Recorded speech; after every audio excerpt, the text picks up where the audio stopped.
Construct initiated. Analyze.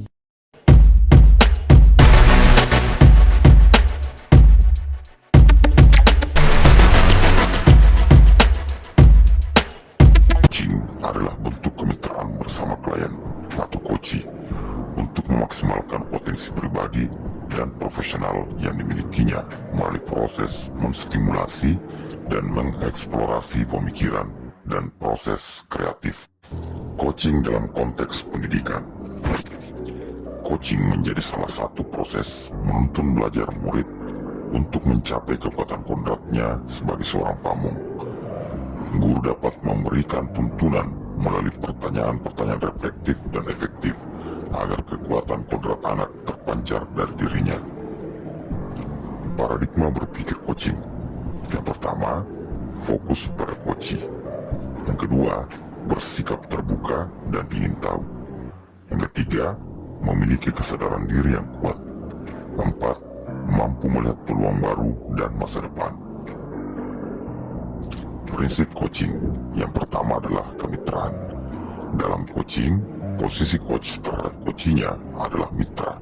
Itu berarti setara. Tidak ada yang lebih tinggi maupun lebih rendah. Yang kedua, proses kreatif. Proses kreatif ini dilakukan melalui percakapan dua arah, memicu proses berpikir coachee dan memetakan serta menggali situasi coachee untuk menghasilkan ide-ide baru. Yang ketiga, memaksimalkan potensi. Untuk memaksimalkan potensi dan memberdayakan rekan sejawat, percakapan perlu diakhiri dengan suatu rencana tindak lanjut yang diputuskan oleh rekan yang dikembangkan. Kompetensi inti coaching.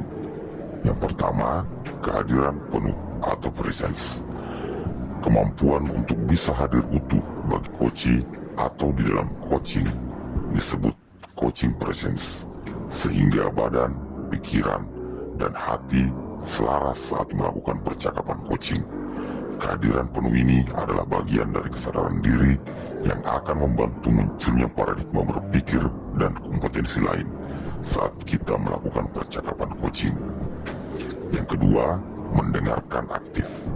Kemampuan untuk fokus pada apa yang dikatakan oleh lawan bicara dan memahami keseluruhan makna yang tidak terucapkan. Yang ketiga, mengajukan pertanyaan berbobot.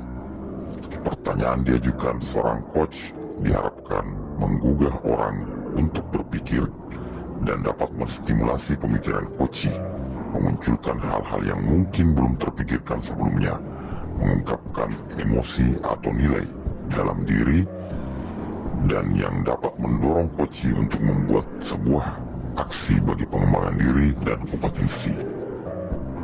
Alur percakapan Tirta. Yang pertama, tujuan. Menyepakati topik pembicaraan dan hasil pembicaraan. Yang kedua, identifikasi, yaitu menggali dan memetakan situasi saat ini, menghubungkan fakta-fakta yang ada. Yang ketiga, rencana aksi, yaitu pengembangan ide atau alternatif solusi untuk rencana yang akan dibuat. Dan yang keempat, tanggung jawab, membuat komitmen atas hasil yang dicapai dan untuk langkah selanjutnya. Supervisi akademik dengan paradigma berpikir coaching. Supervisi akademik perlu dimaknai secara positif sebagai kegiatan berkelanjutan yang meningkatkan kompetensi guru sebagai pemimpin pembelajaran dalam mencapai tujuan pembelajaran, yakni pembelajaran yang berpihak kepada murid.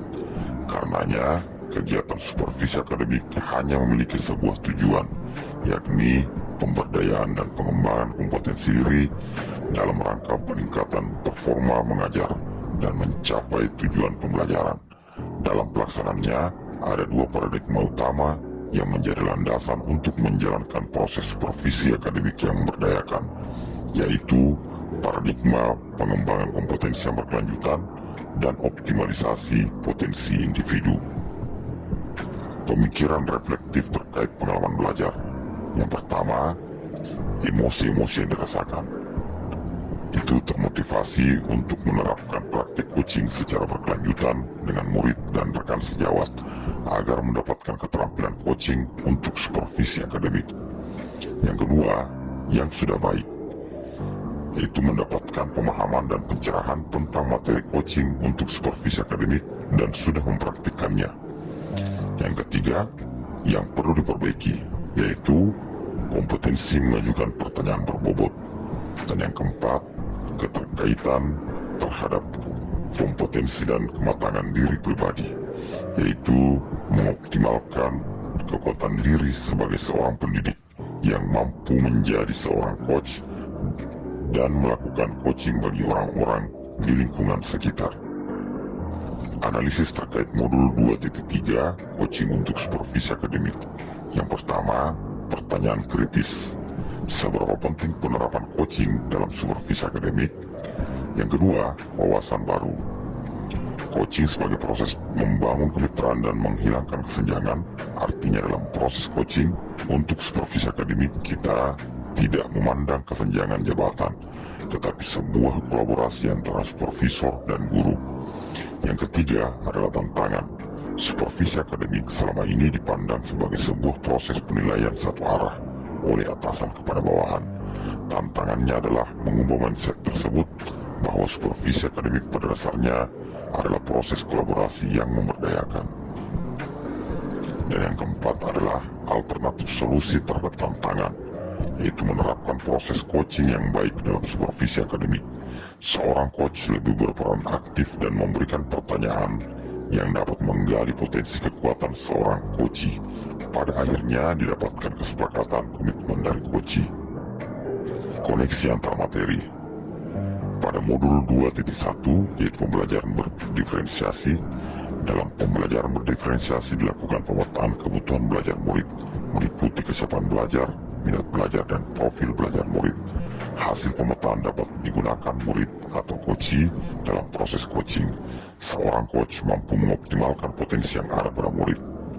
Sedangkan pada modul 2.2 yaitu pembelajaran sosial emosional, dalam melakukan proses supervisi akademik dengan paradigma berpikir coaching, seorang pendidik membutuhkan keterampilan sosial ekonomi, yaitu kesadaran diri, manajemen diri, kesadaran sosial, keterampilan berelasi, dan pengambilan keputusan yang bertanggung jawab. Seorang coach perlu memahami dan menumbuhkan kompetensi sosial dan emosional. Bagaimana peran Anda sebagai seorang coach di sekolah dan keterkaitannya dengan materi sebelumnya di paket modul 2.1 yaitu pembelajaran berdiferensiasi dan paket modul 2.2 pembelajaran sosial dan emosional. Salah satu prinsip coaching adalah memaksimalkan potensi coachee. Dengan memberdayakannya, percakapan coaching perlu diakhiri dengan suatu rencana tindak lanjut yang bertanggung jawab dan diputuskan oleh coachee. Karena potensi coachee beragam, maka dalam proses coaching memerlukan keterampilan sosial dan emosional untuk memenuhi kebutuhan pengembangannya dan memaksimalkan potensi seorang coachee.